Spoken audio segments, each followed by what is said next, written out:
ॐ श्री गुरुभ्यो नमः। हरिः ॐ। शुक्लाम्बरधरौ विष्णुं शशिवर्णं चतुर्भुजं प्रसन्नवदनं ध्यायेत् सर्वविघ्नोपशान्तये। गुरुर्ब्रह्मा गुरुर्विष्णुः गुरुर्देवो महेश्वरः गुरुर्साक्षात् परब्रह्मा तस्मै श्री गुरवे नमः। सरस्वति नमस्तुभ्यं वरदे कामरूपिणि विद्यारम्भं करिष्यामि सिद्धिर्भवतु मे सदा। सदाशिवसमारम्भां शङ्कराचार्यमध्यमाम् अस्मदाचार्यपर्यन्तां वन्दे गुरुपरम्पराम्। श्रुतिस्मृतिपुराणानाम् आलयं करुणालयं नमामि भगवत्पाद शङ्करं लोकशङ्करम्। अपार करुणा सिन्धुं ज्ञानदं शान्तरूपिणं श्रीचन्द्रशेखर गुरुं प्रणमामि मुदान्वहम्। अथ श्री दक्षिणामूर्त्यष्टकम्। विश्वन्दर्पणदृश्यमाननगरी तुल्यन्निजान्तर्गतम् पश्यन्नात्मनि मायया बहिरिवोद्भूतै यथा निद्रया। यः साक्षात् कुरुते प्रबोधसमये स्वात्मानमेवाद्वयम् तस्मै श्रीगुरुमूर्तये नम इदं श्रीदक्षिणामूर्तये। तस्मै श्रीगुरुमूर्तये नम इदं श्रीदक्षिणामूर्तये। बीजस्यान्तरिवाङ्कुरो जगदिदं प्राग्निर्विकल्पं पुनः मायाकल्पितदेशकालकलना वैचित्र्यचित्रीकृतम् मायावीव विजृम्भयत्यपि महायोगी यस्य स्वेच्छया। तस्मै श्रीगुरुमूर्तये नम इदं श्रीदक्षिणामूर्तये। तस्मै श्रीगुरुमूर्तये नम इदं श्रीदक्षिणामूर्तये। यस्यैव स्फुरणं सदात्मकमसत्कल्पार्थकं भासते साक्षात् तत्त्वमसीति वेदवचसा यो बोधयत्याश्रितान्। यत्साक्षात्करणात् भवेन पुनरावृत्तिर्भवाम्भोनिधौ तस्मै श्रीगुरुमूर्तये नम इदं श्रीदक्षिणामूर्तये। तस्मै श्रीगुरुमूर्तये नम इदं श्रीदक्षिणामूर्तये। नानाच्छिद्रघटोदरस्थितमहादीपप्रभाभास्वरम् ज्ञानैर्यस्य तु चक्षुरादिककरणद्वारा बहिस्पन्दते जानामीति तमेव भान्तमनुभात्येतत्समस्तं जगत्। तस्मै श्रीगुरुमूर्तये नम इदं श्रीदक्षिणामूर्तये। तस्मै श्रीगुरुमूर्तये नम इदं श्रीदक्षिणामूर्तये। देहं प्राणमपीन्द्रियाण्यपि चलां बुद्धिं च शून्यौ विदुः श्रीबालान्धजडोपमास्महमिति भ्रान्ताभृशौ वादिनः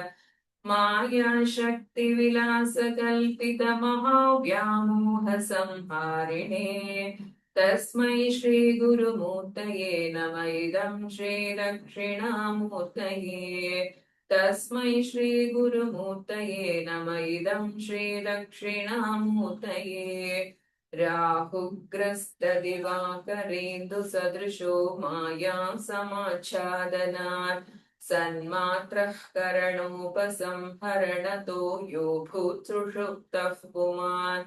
प्रागस्वां समिति प्रबोधसमये यः प्रत्यभिज्ञायते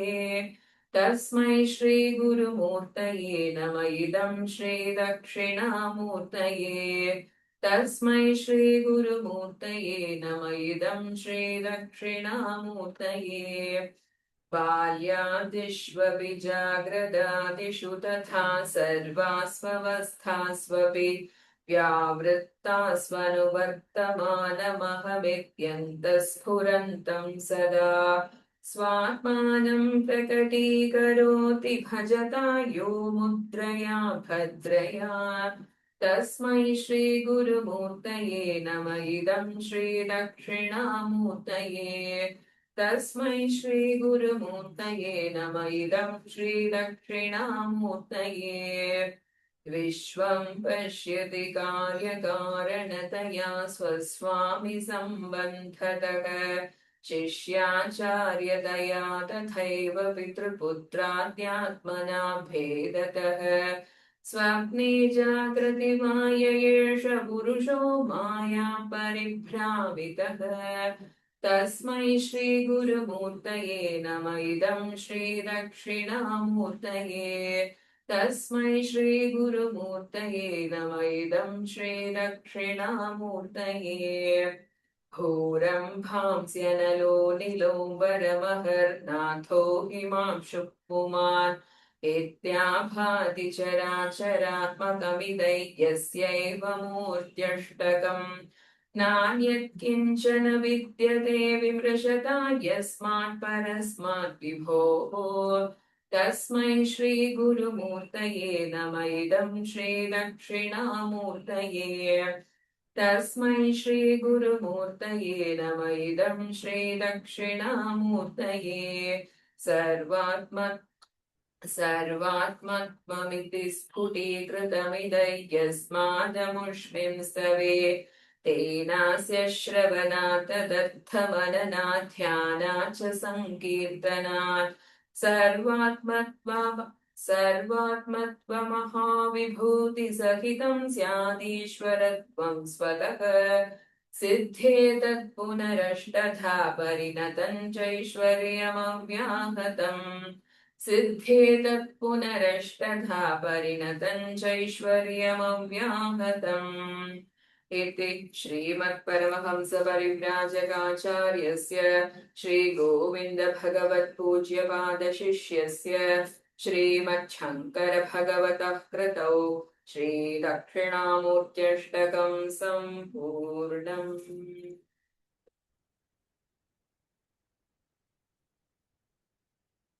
अथ सौन्दर्यलहरी कर्त्रे सर्वमङ्गलदायिने शङ्कराचार्यवर्याय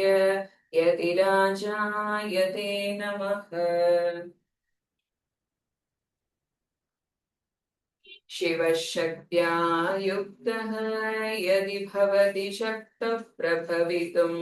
न चेदेवं देवः न खलु कुशलः स्पन्दितुमपि अतस्त्वामाराध्यां हरिहरविरिञ्चादिभिरपि प्रणन्तुं स्तोतुं वा कथमकृतपुण्यः प्रभवति तनीयां सम्पांसुं तव चरणपङ्केरुहभवम् विरिञ्चिः सञ्चिन्वन् विरचयति लोकानविकलम् वहत्येनं शौरिः कथमपि सहस्रेण शिरसां हरः संशुभ्यैनं भजति वसितोत्थूलनविधिम् अविद्यानामन्तस्तिमिरमिहिरद्वीपनगरी जडानां चैतन्यस्तवकमकरन्दश्रुतिझरी दरिद्राणां चिन्तामणिगुणनिका जन्मजलधौ निमग्नानां दंश्रामुररिपुवराहस्य भवति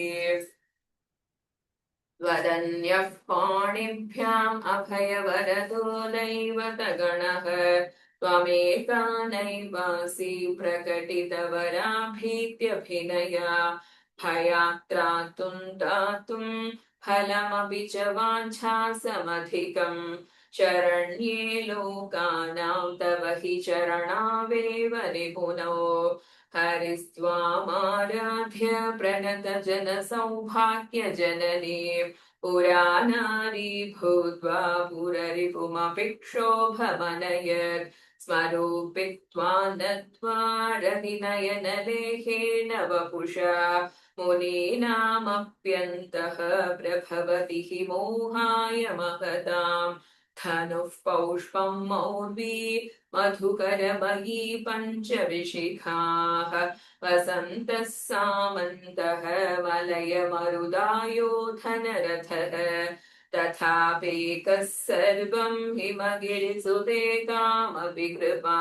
अपाङ्गाते लब्ध्वा जगदिदमनङ्गो विजयते क्वणत्काञ्चीदामा करिकलपकुम्भस्तननदा परिक्षीणा मध्ये परिणतचरच्चन्द्रवदना धनुर्बाणान् पाशं शृणमपि दधाना करतलैः पुरस्तादास्तान्नः पुरमथितुराहोऽपि ऋषिका सुधा सिन्धोर्मध्ये सुरविटपिपाटी परिवृते मणिद्वीपे दीपो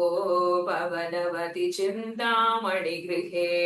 शिवाकारे मञ्चे परमशिवपर्यङ्कनिलयां भजन्ति त्वां धन्याः कतिचन चिदानन्दलहरी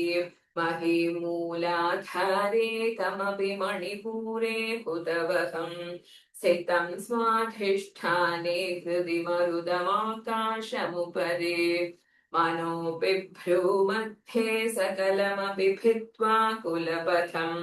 सहस्रारे पद्मे सहरहसि भक्त्या विहरसे सुधाधारासारैः चरणयुगलान्तर्विगलितैः प्रपञ्चं सिञ्चन्ति पुनरपि रसाम्नाय महसः अवाप्य स्वां भूमिं भुजगनिभमध्युष्टवलयम् स्वमात्मानं कृत्वा स्वपिशिकुलकुण्डे कुहरिणि चतुर्भिः श्रीकण्ठैः शिवयुवतिभिः पञ्चभिरपि प्रभिन्नाभिः शम्भोः नवभिरपि मूलप्रकृतिभिः चतुश्चत्वारिंशत् वसुदलकलाश्रत्रिवलयत्रिरेखाभिः सार्धम् तव चरणकोणाः परिणताः त्वदीयं सौन्दर्यं दुहिनगिरिकन्ये तुलयितुं कवीग्राः कल्पन्तं कथमपि विरिञ्चि प्रभृतयः यदो लोकौ अमरललनायान्ति मनसा तपोभिर्दुष्प्रापाम् अपि गिरिशसायुज्य पदवी नरौ वर्षीयां संनयन विरसन्नर्मसुजडं तवापागालोके पतितमनुधावन्ति शतशः गलद्वेणीबन्धाः कुचकलशविस्त्रस्तसिचयाः हठात् त्रुट्यत्काङ्क्ष्यः विगलितदुकूला युवतयः क्षितौ षट्पञ्चाशत् द्विसमधिकपञ्चाशदुदके उदाशे द्वाषष्टिके चतुरधिकपञ्चाशदनिले देविद्भिःषट्त्रिंशत् मनसि च चतुष्षष्टिरिति ये मयूखा तेषामप्युपरि तव पादाम्बुजयुगम् शरश्चोत्स्रां शुद्धां शशियुतजटाजूटमकुटां वरत्रस्त्राणस्फुटिकघटिका पुस्तककरां सकृन्नत्वा दत्त्वा कथमिव सतां सन्निधदते मधुक्षीरद्राक्षं मधुरिमधुरिणाः पणितयः कवीन्द्राणां चेतः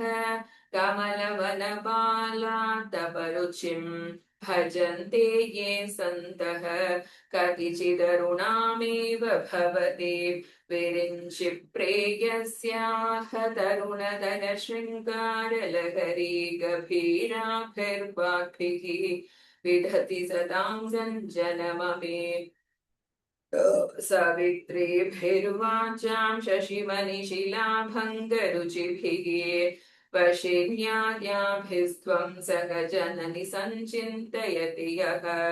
स कर्ता काव्यानां भवति महतां भङ्गिरुचिभिः वचोभिर्वाग्देवी वदनकमलामोदमधुरैः धनुच्छायाभिस्ते तरुणतरिणिः श्रीसरणिभिः दिवं सर्वामुर्वीम् अरुणिमनिमग्नां स्मरति यः भवन्त्यस्य त्वनहरिशालीननयनाः सहोर्वश्यावश्याः कति कति न गीर्वाणगणिताः मुखं बिन्दुं कृत्वा कुचयुगमधस्तस्य ददथः हरार्थं ध्यायेद्यः हरमहिषिते मन्मथकला स सद्यः संक्षोभं नयति वनिता इत्यदिलघु त्रिलोकीमप्याशु भ्रमयति रवीन्दुस्तनयुगाम्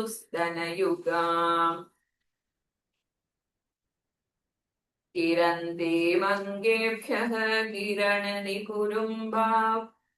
ऋतरसं हृदि त्वामाधत्ते हिमकरिशिलामूर्तिमिव यः स सर्पानां दर्पं शमयति शकुन्ताधिप इव ज्वरप्लुष्टान् दृष्ट्या सुखयति सुधाधारसिरया तटिल्लेखातन्वीं तपनशशिवैश्वानरमयीं निषण्णां षण्णामप्युपरि कमलानां तव कला महापद्माटव्यां हृदितमलमायेन मनसा महान्तः पश्यन्तः ददति परमाह्लादलहरीं भवानि त्वन्दासे मयि वितर दृष्टिं सकरुणाम् एते स्तोतो वाञ्छन् कथयति भवानि त्वमिति यः तदैव त्वन्तस्मै दिशसि निजसायुज्य पदवीं मुकुन्द ब्रह्मेन्द्र स्फुटमकुटनीराजितपदां त्वया कृत्वा वामं वपुरपरितृप्तेन मनसा शरीरार्थं शम्भोः अपरमपि शङ्के कृतमभूत् यदेतत्त्वद्रूपं सकलमरुणाभं त्रिनयनं कुचाभ्यामादम्ब्रं कुटिलशशिचूडालमकुटम् जगत्सूते धाता हरिरवतिरुद्रः क्षपयते तिरस्कुर्वन्नेतद् स्वमपि वपुरीशस्तिरयति सदा पूर्वः सर्वं ददिदमनुगृह्णाति च शिवः तवाज्ञामालम्ब्य शनचलितयोर्भ्रूलतिकयोः त्रयाणां देवानां त्रिगुणजनितानां तव शिवे भवेत् पूजा पूजा तव चरणयोर्या विरचिता तथा हि त्वत्पादोद्वहणमणिपीठस्य निकटे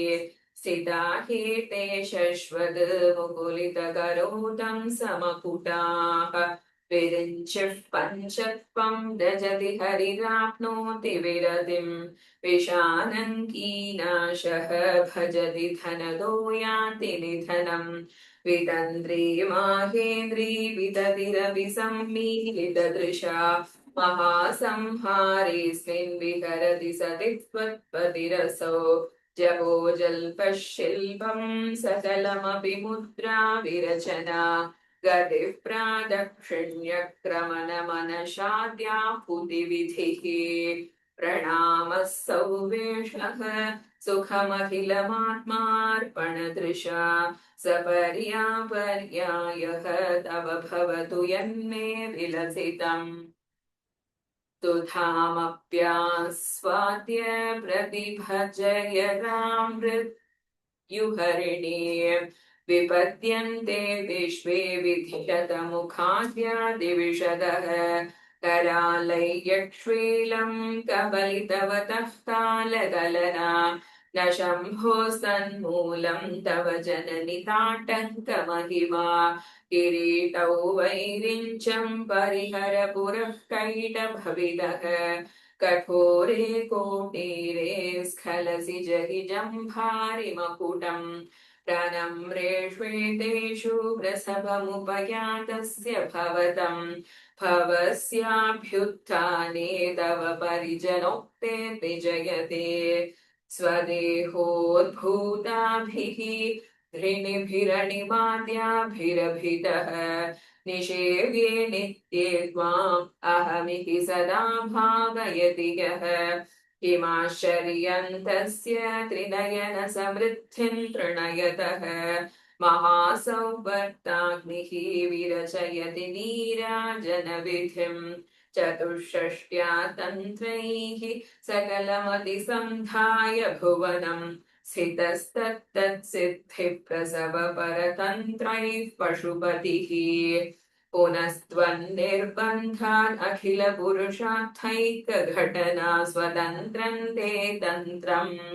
शिथितलमवादितरदिदम् शिवः शक्तिः कामः क्षितिरधरविशीतकिरणः स्मरोऽहं शशक्रः तदनुज परामारहरयः अमीहृल्लेखाभिः त्रिसुभिरवसानेषु घटिताः भजन्ते वर्णास्ते तव जननि नामावयवता स्मरयो निर्लक्ष्मीं त्रितयमिदमादौ तव मनोः निधायैके नित्यं निरवधि महाभोगरसिकाः भजन्ति त्वां चिन्तामणिगुणनिबद्धाक्षवलयाः शिवाग्नौ जुह्वन्तः सुरभिधृतधारापुतिशतैः शरीरं त्वं शम्भोः शशिमिहिरवक्षोरुहयुगं तवात्मानं मन्ये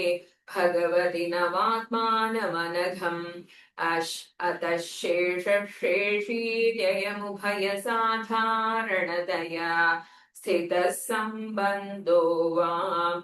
समरसपरानन्दपरयोः मनस्त्वौ व्योमत्वं मरुदसि मरुत्सारस्थिरति त्वमापस्त्वं भूमिः त्वयि परिणतायान्न हि परम् त्वमेव स्वात्मानं परिणमयितुं विश्ववपुषा चिदानन्दाकारं शिवयुवति भावेन बिभृशे तवाज्ञाचक्रस्थं तपशशिकोटिद्युतिधरम् परं शम्भो वन्दे परिमिलतपार्श्वं परचिता यमाराध्यन् भक्त्या रविशशिशुचीनामविषये निरालोके लोके निवसति हि भालोकभुवने विशुद्धौ ते शुद्धस्फटिकविशदौ व्योमजनकम् शिवं सेवे देवीमपि शिवसमां नव्यवसितां ययोः कान्त्या यान्त्याः शशिकिरणसारूप्य सरणेः विधूतान्तध्वान्ता विलसति चकोरीव जगति समुन्मीलत्सौवित्कमलमकरन्दैकरसिकम् भजेऽहं सद्वन्द्वं किमपि महतां मानसरचम् यदालापादष्टादशगुणितविद्या परिणतिः यदा दत्ते दोषाद्गुणमखिलमभ्यः पय इव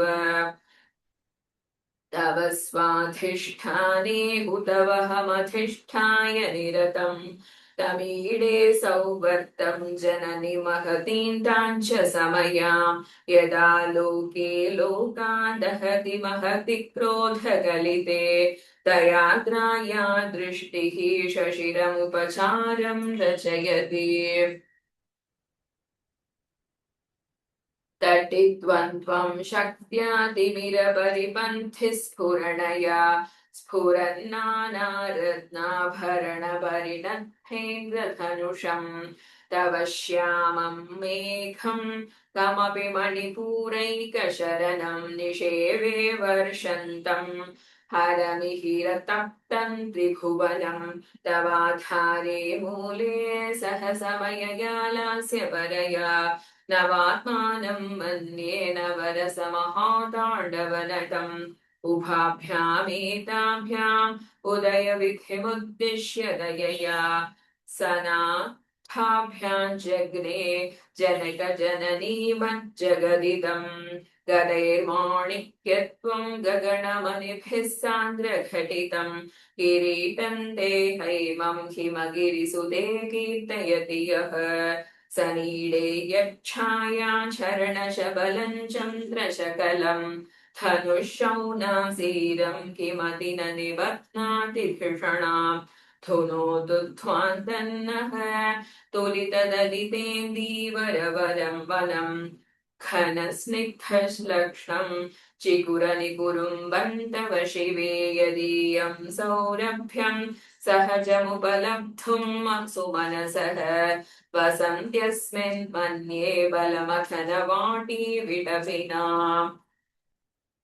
तनोतु क्षेमन्नः तव वदन सौन्दर्यलहरी परिवाहस्तोत्रः सरणिरिव सीमन्तसरणिः वहन्ति सिन्दूरं प्रबलकबरी भारतिमिरद्विषां वृन्दैर्बन्दीकृतमिव नवीनाककिरणम् अरालैः स्वाभाव्यानलिकलभसश्रीभिरलकैः परितन्ते वक्त्रं परिहरसि पङ्केरुहरुचिं तरस्मेरे यस्मिन् दशनरुचिकिञ्जल्करुचिरे सुगन्धौ माद्यन्ति स्मरदहन चतुर्मथुलिकः ललाटल्लावण्यद्युतिविमलपाठी तव युतम् त्विदीयन्तन्मन्ये मुकुटघटितं चन्द्रशकलं विपर्यासन्न्यासा उभयमपि सम्भूय च मिथः सुधालेपस्यूतिः परिणमतिराका हिमकरः ध्रुवौ भुग्ने किञ्चित् भुवनभयभङ्गौ व्यसनिने त्वदीये नेत्राभ्यामधुकररुचिभ्यां धृतगुणम् धनुर्मन्ये सव्ये तरकरगृहीतं प्रतिपदेः प्रकोष्ठे मुष्टौ च स्थगयति निगूढान्तरमुमे अहसूते सव्यं तव नयनमर्कात्मगतया त्रिया वामन्ते सृजति रजनीनायकतया तृतीया ते दृष्टिः दरदलितहेमाम्बुजरुचिः समाधत्ते सन्ध्यां दिवसनशयोरन्तरचरीं विशाला कल्याणी स्फुटरुचिरयोध्या कुवलयैः कृपाधाराधारा किमपि मधुरभोगवतिका अवन्ति दृष्टिस्ते वहुनगरि विस्तार विजया ध्रुवं तत्तन्नामव्यवहरणयोग्या विजयते कवीनां सन्दर्भस्तबकमकरन्दैकरसिकम् कटाक्षौपाक्षेप्यभ्रमरकलभौ कर्णयुगलम् अमुञ्चन्तौ दृष्ट्वा तव नवरसास्वादरतलैतलौ असूया संसर्गात् अलिकनयनं किञ्चिदरुणम् शिवे शृङ्गारादादतिरजने कुत्सनपरा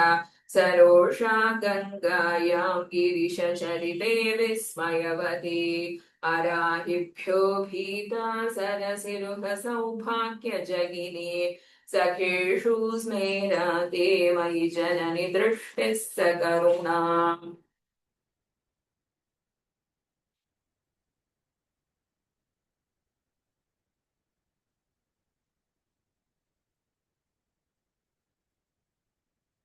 गते कर्णाभ्यर्णं गरुड इव पक्ष्मानि दधति पुरां भेतुश्चित्तप्रशमरसवित्रावणफले इमे नेत्रे गोत्राधरपतिकुलोदं सकलिगे तवाकर्णाकृष्टस्मरशरविलासं कलयतः विभक्तत्रैवर्ण्यं व्यतिकरितलीलाञ्जनतया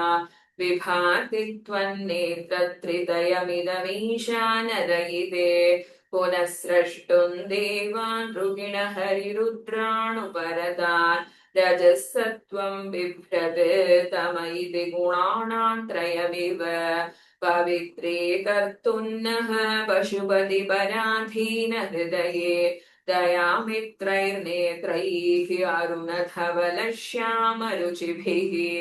न दशोणो गङ्गातपतनययेति ध्रुवममुम् त्रयाणां तीर्थानाम् उपनयसि सम्भेदमनघम् निमेषोन्मेषाभ्यां प्रलयमुदयै याति जगति तवेत्याहुः सन्तः धरनिधरराजन्यतनये त्वदुन्मेषात् जातं जगदिदमशेषं प्रलयतः परित्रातुं शङ्के परिहृतनिमेषास्तव दृशः तवापर्णे कर्णे जपनयनवैषुण्यचकिताः निलीयन्ते तो ये नियतमनिमेषाशफरिकाः इयं च श्रीबद्धच्छतपुटकवाटङ्कुवलयम् जहाति प्रत्यूषे दिशि च विघटय्य प्रविशति दृशाद्राघीयस्यादरदलितनीलोत्पलरुचा दवीयां सन्दीनं स्नपय कृपया मामपि शिवे अनेनायन्धन्यः भवति न च ते हानिर्यदा वने वा हर्म्ये वा समकर निपातो किमकरः नरालन्ते पालीयुगलमगराजन्यतनये न केषामादत्ते कुसुमशरकोदण्डकुतुकं तिरश्चीनो यत्र श्रवणपथमुल्लङ्घ्य विलसन् अपाङ्गव्यासङ्गः दिशति शरसन्धानधिषणा स्फुरद्दण्डाभैर्भोगप्रतिफलितताटङ्कयुगलम् चतुश्चक्रं मन्ये तव मुखमिदं मन्मथरथम् यमारुह्य द्रुह्यत्यवनिरथमर्केन्दुशरणं महावीरो मारः प्रमथपदये सच्चितवते सरस्वत्या सूतीः अमृतलहरी कौशलहरीः पिबन्त्या शर्वाणि श्रवणशुलुकाभ्यामविरलम् चमत्कारश्लाघाचलितशिरसः कुण्डलगणः छनत्कारैस्तारैः प्रतिवचनमाचष्ट इव ते असौ नासावंशः तुहिनगिरिवंशध्वचपटे त्वदीयो नेदीयः फलतु फलमस्माकमुचितम् वहत्यन्तर्मुक्ताः शशिरकरणिश्वासगलितम् समृद्ध्या यत्तासां बहिरपि च मुक्तामणिधरः प्रकृत्या रक्तायाः तव सुदतिदन्दच्छरुचेः प्रवक्ष्ये सादृश्यं जनयतु फलौ विद्रुमलता न बिम्बं तत्बिम्बप्रतिफलनरागादरुणितं तुलामध्यारूढं कथमिव विलज्जेत कलया स्मितज्योत्स्नाजालं तव वदनचन्द्रस्य पिबता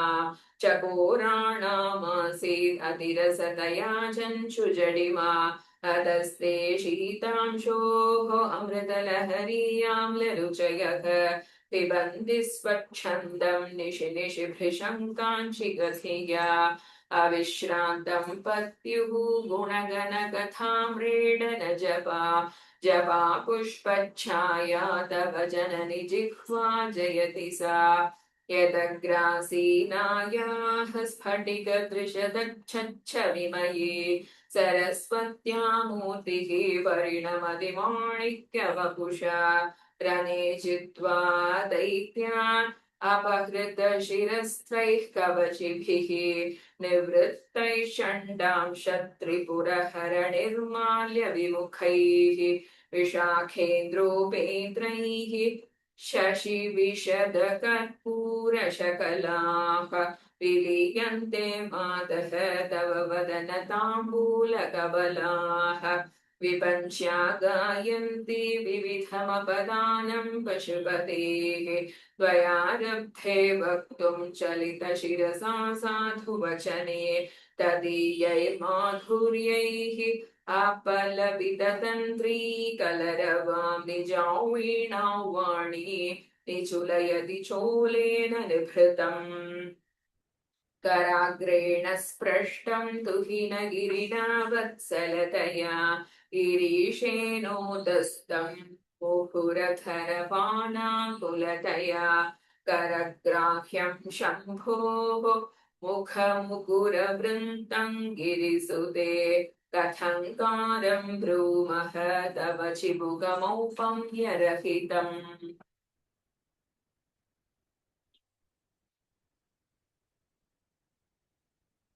भुजाश्लेषा नित्यं पुरदमयितुः कण्टकवती तव ग्रीवाधत्ते मुखकमलनालश्रियमियम् स्वतः श्वेताकालद्गरुबकुलजम्बालमलिना मृणालीलालित्यं वहति यदधोहारलतिका गले रेखास्तिस्रः गदिगमकगीतैकनिपुणे विवाहव्यानन्थप्रगुणगुणसङ्ख्या प्रतिभुवः विराजन्ते नानाविधमधुररागाकरभुवां त्रयाणां ग्रामाणां स्थितिनियमसीमान इव ते मृणाली मृद्वीनां तव भुजलतानां चतसृणाम् चतुर्भिः सौन्दर्यं सरसिज भवस्तौति वदनैः नखेभ्यः सन्त्रस्यन् प्रथममथनादन्धकरिपोः चतुर्णां शीर्षाणां समभवयहस्तार्पणधिया नखानामुद्योतैः नवनलिनरागां विहसताम् कराणान्ते कान्तिं कथय कथमयामः कथमुमे कयाचिद्वा साम्यं भजतु कलया हन्तकमलं यदि क्रीडल्लक्ष्मीचरणतललाक्षारसचनम् समन्देवी स्कन्दद्विपवदनपीतं स्तनयुगम् तवेदं नः खेदं हरतु सततं प्रस्तुतमुखं यदालोक्याशङ्काकुलितहृदयो हासजनकः स्वकुम्भौ हेरम्बः परिमृशति हस्तेन झटिति अमूते वक्षोजौ अमृतरसवाणिक्यकुतुपौ न सन्देहस्पन्दः नगपति पताके मनसि नः पिबन्तौ तौ यस्मात् आविदितवधू सङ्गरसिकौ कुमारावत्यापि द्विरवदन कौञ्चलदलनौ वहत्यम्बस्तम्भेर्रमदनुजकुम्भ प्रकृतिभिः समारब्धा मुक्ता मणिभिरमलाहारलतिका कुचा भोगो बिम्बाधररुचिभिरन्तः शबलिदा प्रतापव्यामिश्रां पुरदमयितुः कीर्तिमिव ते तव स्तन्यं मन्ये धरणिधरकन्ये हृदयतः पयः पारावारः परिवहति सारस्वतमिव दयावत्या दत्तं द्रविडशिशुरास्वाद्य तव यत् कवीनां प्रौढानाम् अजनिकमनीयः कवयिता हरक्रोधज्वालावलिभिरवलीठेन वपुषा गभीरेणेनाभिसरसि कृतसङ्गो मनसि जः समुत्तस्थौ तस्मादचलतनये धूमलतिका जनस्ताञ्जानीते तव जननि रोमावलिरिते यदेतत्कालिन्दी तनुतरतरङ्गाकृति शिवे ऋषे मध्ये किञ्चित् जननि तव यद्भाति सुधिया विमर्दादन्योन्यं कुचकलश्योरन्तरगतं तनुभूतौ व्योम प्रविशदिव नाभिङ्कुहरिणे स्थिरो गङ्गावर्तः स्तनमुकुलरोमावलिलता कलावालं कुण्डं कुसुमशरतेजोहुतभुजः रतेर्लीलागारं किमपि तव नाभिर्गिरिसुते पिरद्वारं सिद्धेः गिरिशयननानौ विजयते निसर्गक्षीणस्य सनतटभरेण क्लमजुषः नमन्मूर्तेर्नारीतिलकशनकैस्तृट्यत इव चिरन्ते मध्यस्य त्रुटिततटिनीतीरतरुणा समावस्थास्थेनः भवतु कुशलं शैलतनये कुचौ सद्यस्विद्यन्तटघटितकर्पूर्पासभितरौ कषन्तौ दोर्मूले कनककलशाभौ कलयता तव त्रातुं भङ्गादलमिति वलग्नं तनुभुवा त्रिधानत्थं देवी त्रिवलिलवलीवल्लिभिरिव गुरुत्वौ विस्तारं क्षितिधरपतिः पार्वती निजात् नितम्बादाच्छिद्य त्वयि हरणरूपेण निदधे अतस्ते विस्तीर्णः गुरुरयमशेषौ वसुमती नितम्बप्राग्भारः स्थगयति लघुत्वं च करीन्द्राणां शुण्डान् कनककदलीकाण्डपटली उभाभ्यामूरुभ्याम् उभयमपि निश्चित्य भवति सुवृत्ताभ्यां पत्युः प्रणति कठिनाभ्यां गिरिसुते विधिज्ञे जानुभ्यां विबुद्धकरिकुम्भत्वयमसि पराजेतुं रुद्रं द्विगुणशरगर्भौ गिरिसुते निषङ्गौ जङ्घेते विषमविशिखौ पाठमकृत यदग्रे दृश्यन्ते दशशरफलाः पादयुगली नखाग्रच्छद्मानः सुरमकुटशाणैकनिशिताः श्रुतीनामूर्धानः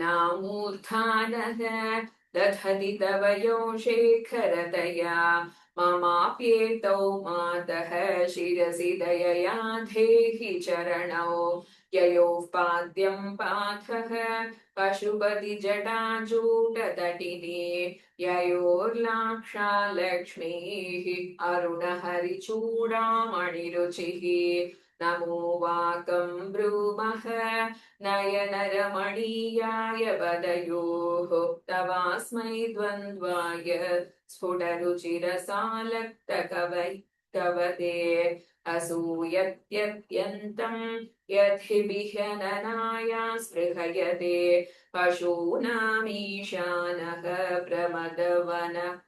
कङ्केलितरवे वृषा कृत्वा गोत्रस्खलनमथ वैलक्ष्य निमितं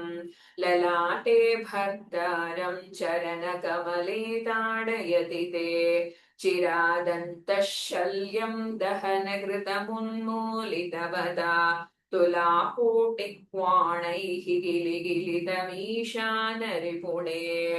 रिपुणा हिमानि हन्तव्यं हिमगिरिनिवासैकचतुरो निशायान् निद्राणं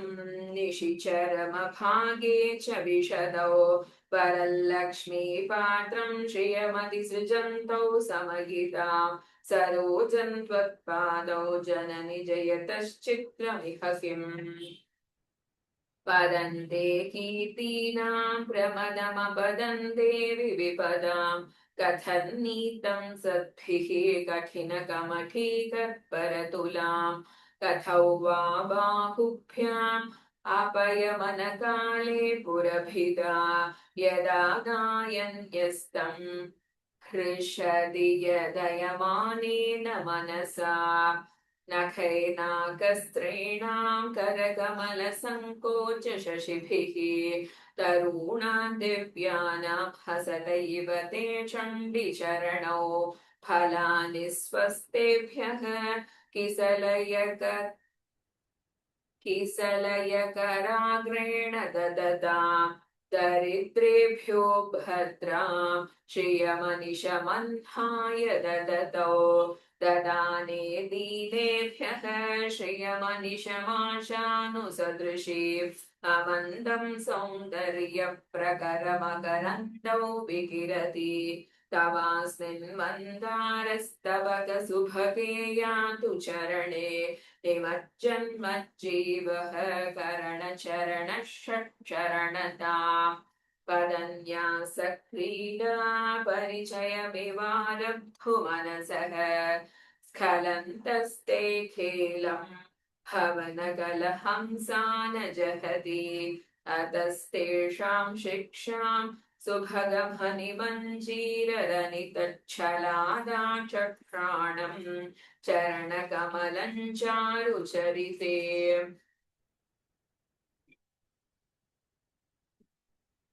गतस्ते मञ्चत्वं द्रुगिणहरिरुद्रेश्वरभृतः शिवस्वच्छाया घटितकपटप्रच्छदपटः त्वदीयानाभासां प्रतिफलननागारुणतया शरीरी शृङ्गारः रसैव दृशां दोग्धिकुतुकम् अरालाकेशेषु प्रकृतिसरला मन्दहसिते शिरीषाभाचित्ते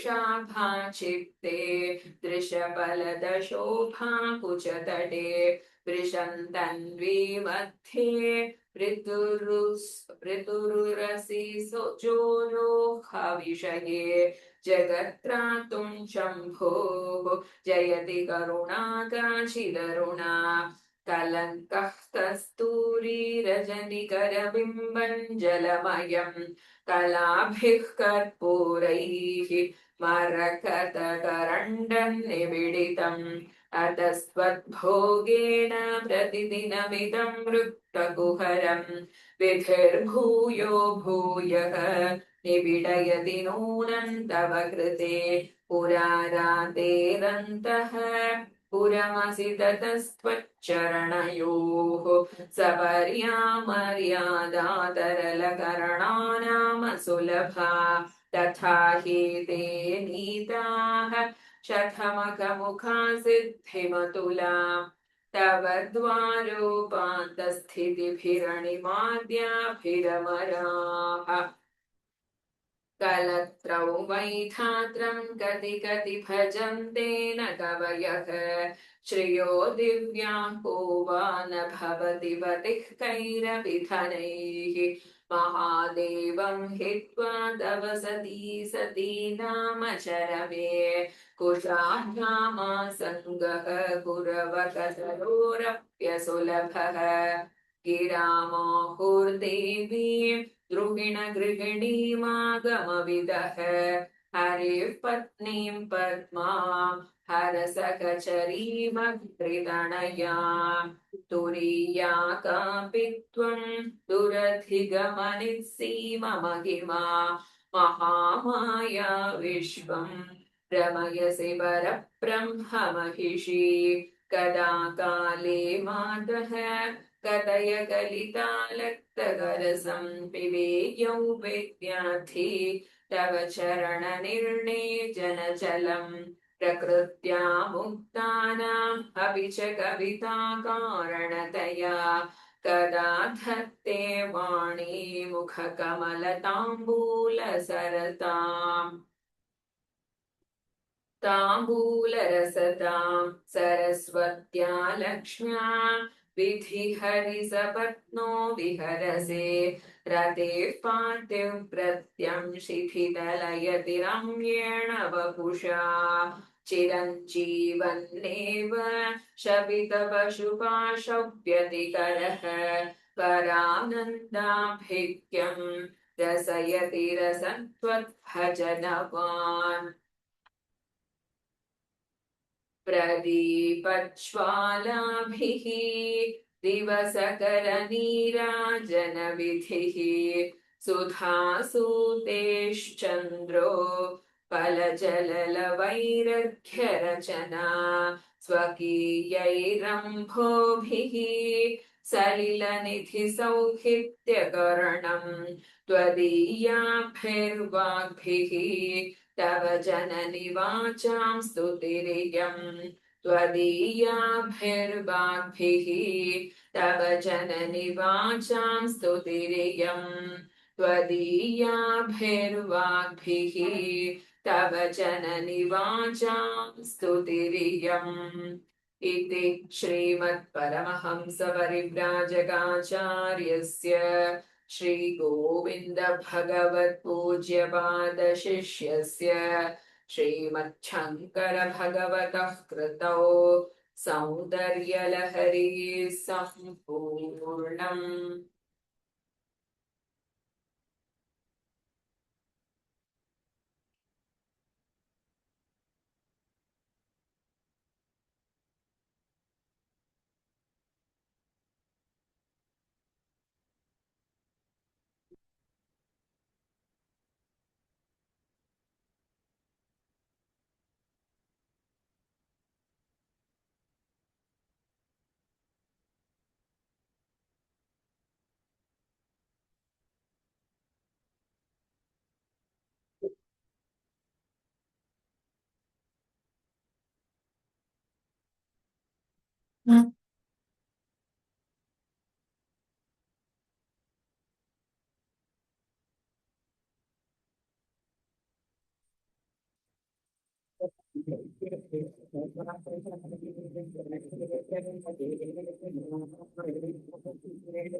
श्रीचक्रराजसिंहासनेश्वरी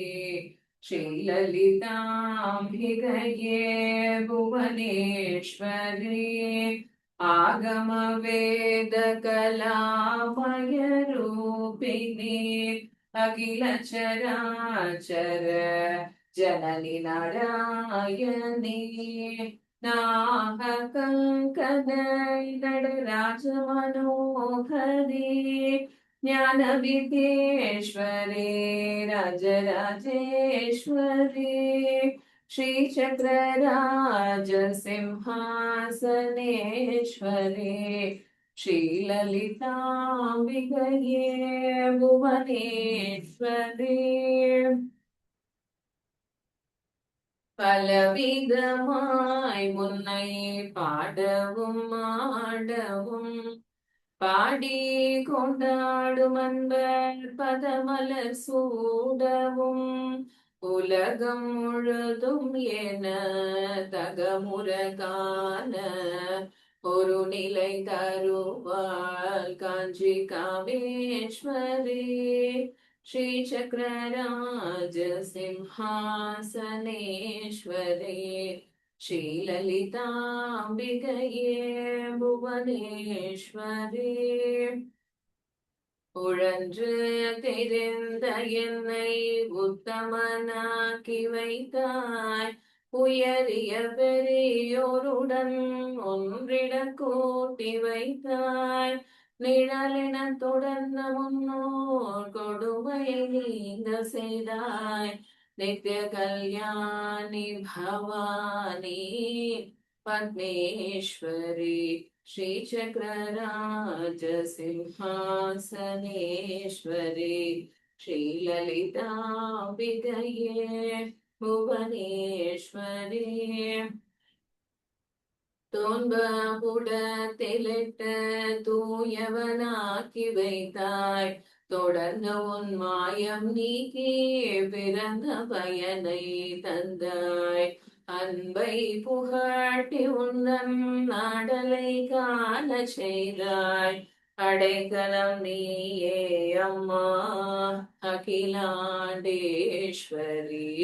श्रीचक्रराज सिंहासनेश्वरी श्रीललिताम्बिकये भुवनेश्वरी आगमवेदकलामय रूपिणी अखिल चराचर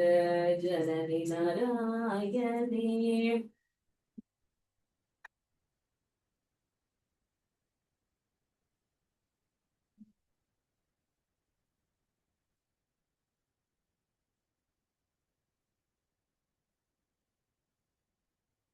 ॐ पूर्णमदः पूर्णमिदं पूर्णात् पूर्णमुदच्यते पूर्णस्य पूर्णमादाय पूर्णमेवावशिष्यते ॐ शान्ति शान्ति शान्तिः सर्वं श्रीकृष्णार्पणमस्तु।